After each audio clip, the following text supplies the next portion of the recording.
Assalamualaikum warahmatullahi wabarakatuh. Nama saya Khairunisa, NIM 2006-7060, Prodi Pendidikan Teknik Mesin UNP. Saya akan mempresentasikan UTS PKN saya dengan dosen pengampu Bapak Muhammad Rima Ersya, SHMH. Berikut adalah presentasi saya. Alasan perlunya PKN di perguruan tinggi. Pendidikan kewarganegaraan atau PKN merupakan pendidikan yang wajib diberikan di semua jenjang pendidikan, termasuk di jenjang pendidikan perguruan tinggi.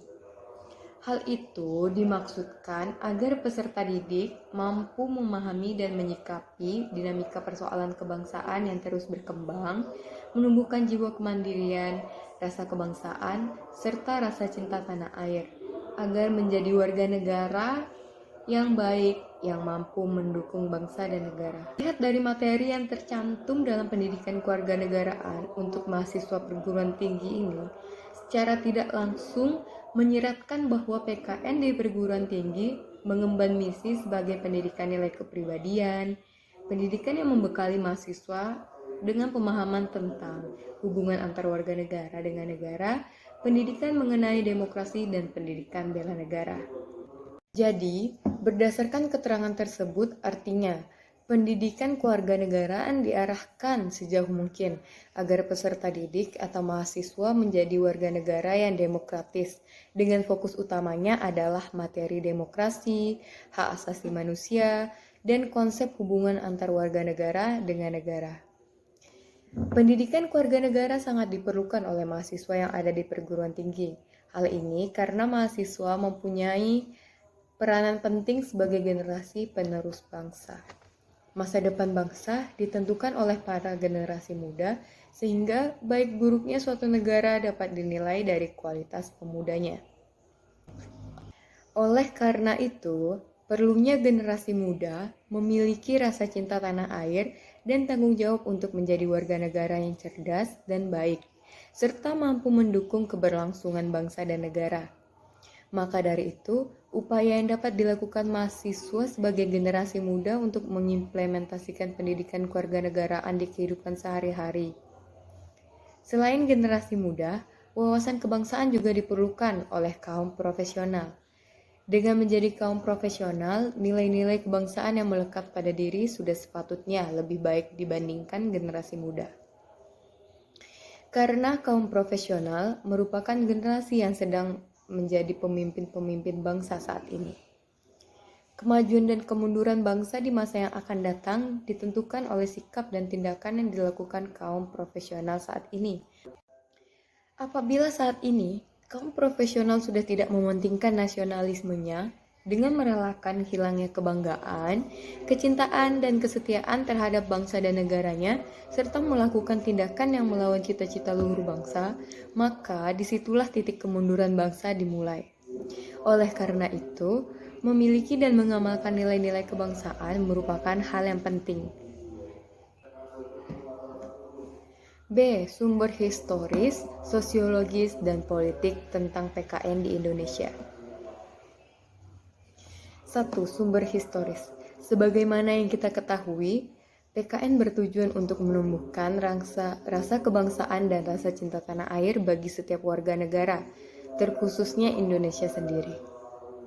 Jika kita berkaca pada masa lalu, tepatnya pada tahun 1908, kita akan melihat sejarah pertama kalinya bentuk praktik dari makna pendidikan kewarganegara itu sendiri, yaitu ketika kaum terpelajar membentuk organisasi-organisasi sebagai wadah untuk melakukan perlawanan terhadap para penjajah. 2. Sumber sosiologis pendidikan kewarganegaraan. Sosiologi kemudian adalah sebuah ilmu yang dimana mempelajari kehidupan antar manusia. Dalam sebuah ilmu sosiologis, maka kemudian di dalamnya sendiri terdapat kajian yang dimana terdapat latar belakang, susunan, dan berbagai pola dari sebuah kehidupan sosial yang dimana terdapat dari bermacam golongan dan juga kelompok yang dimana ada pada masyarakat. Kemudian di samping itu, terdapat berbagai macam masalah sosial, perubahan, dan juga berbagai pembaharuan yang dimana terdapat di dalam masyarakat. Dari pendekatan sosiologis ini kemudian diharapkan untuk dapat melakukan sebuah kajian terhadap struktur sosial, proses sosial, dan berbagai macam perubahan sosial dan berbagai masalah sosial untuk dapat diselesaikan secara bijaksana dengan menggunakan nilai-nilai Pancasila. 3. Sumber politis pendidikan kewarganegaraan. Sumber politis kemudian berasal dari fenomena di mana terjadi pada kehidupan berbangsa di Indonesia itu sendiri, yang dimana tujuannya adalah agar kita mampu untuk melakukan formulasi terhadap berbagai macam saran tentang upaya dan juga sebuah usaha yang dimana kemudian akan berguna untuk melakukan perwujudan dari kehidupan politik yang dimana ideal dan juga sesuai dengan nilai Pancasila. Materi kedua, identitas nasional adalah suatu jati diri yang khas dimiliki oleh suatu bangsa dan tidak dimiliki oleh bangsa lain. Dalam hal ini, tidak hanya mengacu pada individu saja, akan tetapi berlaku juga pada suatu kelompok. Kata identitas berasal dari kata identitu, yang memiliki arti, tanda-tanda, ciri-ciri, atau jati diri yang melekat pada seseorang atau sesuatu yang membedakannya dengan yang lain. Sementara itu, kata nasional merupakan identitas yang melekat pada kelompok-kelompok yang lebih besar yang diikat oleh kesamaan-kesamaan fisik, baik fisik seperti budaya, agama, dan bahasa, maupun non-fisik seperti cita-cita, keinginan, dan tujuan. Himpunan kelompok inilah yang kemudian disebut dengan identitas bangsa atau identitas nasional yang pada akhirnya melahirkan tindakan kelompok yang diwujudkan dalam bentuk organisasi atau pergerakan-pergerakan yang diberi atribut-atribut nasional. Pengertian identitas nasional adalah kumpulan nilai-nilai budaya yang tumbuh dan berkembang dalam berbagai aspek kehidupan dari ratusan suku yang dihimpun dalam satu kesatuan Indonesia menjadi kebudayaan nasional dengan acuan Pancasila dan Bhinneka Tunggal Ika sebagai dasar dan arah pengembangannya. Hakikat identitas nasional kita sebagai bangsa di dalam kehidupan berbangsa dan bernegara adalah Pancasila yang aktualisasinya tercermin dalam penataan kehidupan kita dalam arti yang luas. Misalnya dalam aturan perundang-undangan atau moral yang secara normatif diterapkan dalam pergaulan, baik itu di dalam tataran nasional maupun internasional dan lain sebagainya. Dengan demikian, nilai-nilai budaya yang tercermin dalam identitas nasional tersebut bukanlah barang jadi yang sudah selesai dalam kebekuan normatif dan dogmatis, melainkan sesuatu yang terbuka yang cenderung terus-menerus bersemi karena adanya hasrat menuju kemajuan yang dimiliki oleh masyarakat. Konsekuensi dan implikasinya adalah identitas nasional merupakan suatu yang terbuka untuk ditafsir dengan diberi makna baru agar tetap relevan dan fungsional dalam kondisi aktual yang berkembang dalam masyarakat. Kita lanjut ke materi ketiga, integrasi nasional. Integrasi nasional adalah usaha dan proses mempersatukan perbedaan-perbedaan yang ada pada suatu negara sehingga terciptanya keserasian dan keselarasan secara nasional. Faktor pendorong integrasi nasional, faktor pendukung integrasi nasional, dan faktor penghambat integrasi nasional. Kita semua wajib untuk mengikut sertakan diri dalam menjaga integrasi nasional dari berbagai macam ancaman, gangguan, hambatan yang datang dari mana saja, baik dari luar maupun dari dalam. Berikut adalah faktor pendorong, pendukung, dan penghambat integrasi nasional. Faktor pendorong. Adanya rasa yang senasib dan seperjuangan yang diakibatkan oleh faktor-faktor sejarah. Adanya ideologi nasional yang tercermin di dalam simbol negara, yakni Garuda Pancasila dan semboyan Bhinneka Tunggal Ika. Adanya sikap tekad dan keinginan untuk kembali bersatu di dalam kalangan bangsa Indonesia seperti yang telah dinyatakan di dalam Sumpah Pemuda. adanya ancaman dari luar yang menyebabkan adanya munculnya semangat nasionalisme dalam kalangan bangsa Indonesia. Faktor pendukung integrasi nasional. Penggunaan bahasa Indonesia, semangat persatuan serta kesatuan di dalam bangsa, bahasa dan tanah air Indonesia. Adanya kepribadian dan pandangan hidup kebangsaan yang sama, yakni Pancasila. Adanya jiwa dan rasa semangat dalam gotong royong, solidaritas serta toleransi keagamaan yang sangat kuat. Adanya rasa senasib dan sepenanggungan yang diakibatkan oleh penderitaan semasa penjajahan. Faktor penghambat integrasi nasional. Kurangnya penghargaan terhadap kemajemukan yang memiliki sifat heterogen, kurangnya toleransi antar sesama golongan, kurangnya kesadaran di dalam diri masing-masing rakyat Indonesia terhadap segala ancaman dan gangguan yang muncul dari luar.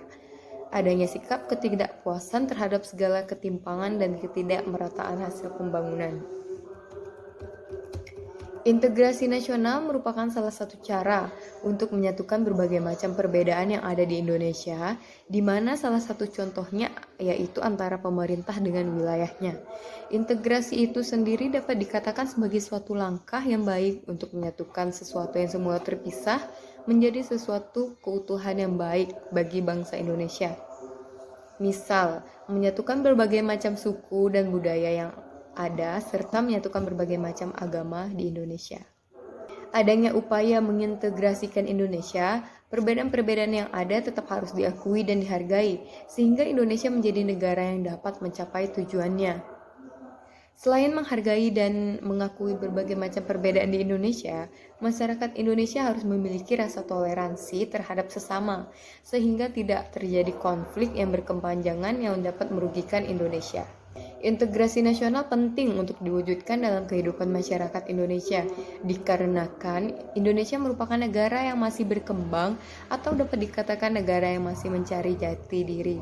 Selain itu, integrasi nasional sangat penting untuk diwujudkan karena integrasi nasional merupakan suatu cara yang dapat menyatukan berbagai macam perbedaan yang ada di Indonesia. Materi 4. Konstitusi dan UUD 1945. Konstitusi adalah seperangkat aturan atau hukum yang berisi ketentuan tentang bagaimana pemerintah diatur dijalankan.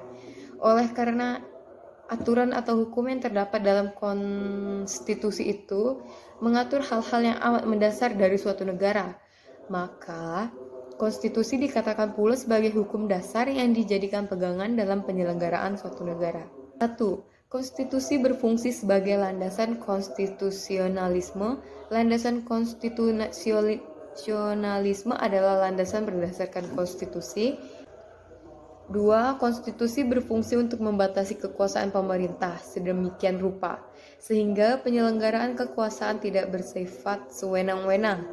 Dengan demikian diharapkan hak-hak warga negara akan lebih terlindungi. Gagasan ini dinamakan konstitusionalisme yang oleh Karl Joachim Friedrich dijelaskan sebagai gagasan bahwa pemerintah merupakan suatu kumpulan kegiatan yang diselenggarakan oleh dan atas nama rakyat. Tetapi yang dikenakan beberapa pembatasan yang diharapkan akan menjamin bahwa kekuasaan yang diperlukan untuk pemerintahan itu tidak disalahgunakan oleh mereka yang mendapat tugas untuk memerintah. Materi 5. Hak dan kewajiban. Hak dan kewajiban merupakan sesuatu yang sulit untuk dipisahkan, akan tetapi banyak terjadi pertentangan karena hak dan kewajiban tidak seimbang dalam penerapannya. Bahwa setiap warga negara memiliki hak dan kewajiban untuk mendapatkan penghidupan yang layak. Tetapi kenyataannya banyak warga negara yang belum merasakan kesejahteraan dalam menjalani kehidupannya.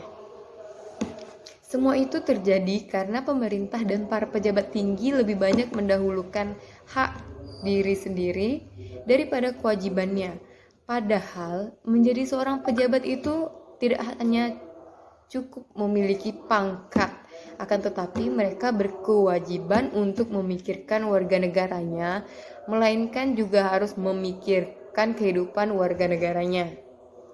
Untuk mencapai suatu keseimbangan antara hak dan kewajiban, yaitu dengan cara mengetahui posisi diri kita sendiri sebagai seorang warga negara harus tahu hak dan kewajibannya. Seorang pejabat atau pemerintah pun harus tahu akan hak dan kewajibannya, seperti yang sudah tercantum dalam hukum dan aturan-aturan yang telah ditetapkan. Jika hak dan kewajiban seimbang dan terpenuhi, maka kehidupan masyarakat akan aman sejahtera. Oleh karena itu, kita sebagai warga negara yang berdemokrasi harus membangun mimpi kita yang buruk ini dan mengubahnya untuk mendapatkan hak-hak sebagai warga negara dan tak lupa melaksanakan kewajiban kita sebagai rakyat Indonesia. Sebagaimana telah ditetapkan dalam UUD 1945 pada pasal 28 yang menetapkan bahwa hak warga negara dan penduduk untuk berserikat dan berkumpul, mengeluarkan pikiran dengan lisan maupun tulisan, dan lain sebagainya. Hak dan kewajiban warga negara Indonesia tercantum dalam pasal 27 sampai dengan pasal 34 UUD 1945, yaitu hak sebagai warga negara. 1. Hak atas pekerjaan dan penghidupan yang layak. Hak untuk hidup dan mempertahankan kehidupan, hak untuk membentuk keluarga dan melanjutkan keturunan melalui perkawinan yang sah, hak atas kelangsungan hidup, hak atas pengakuan, jaminan, perlindungan, dan kepastian hukum yang adil, serta perlakuan yang sama di depan hukum. Adapun kewajiban kita sebagai warga negara yaitu wajib menaati hukum dan pemerintahan, wajib ikut serta dalam upaya pembelaan negara, wajib menghormati hak asasi manusia orang lain, wajib tunduk kepada pembatasan yang ditetapkan oleh undang-undang, wajib ikut serta dalam usaha pertahanan dan keamanan negara. Bukan hanya warga negara saja yang mendapatkan hak dan kewajibannya sebagai negara Indonesia. Negara juga mendapatkan hak dan kewajiban yang harus ditaati dan dilakukan oleh pemerintah maupun masyarakat Indonesia. Baiklah, sekian presentasi dari saya. Mohon maaf jika ada salah kata. Wassalamualaikum warahmatullahi wabarakatuh.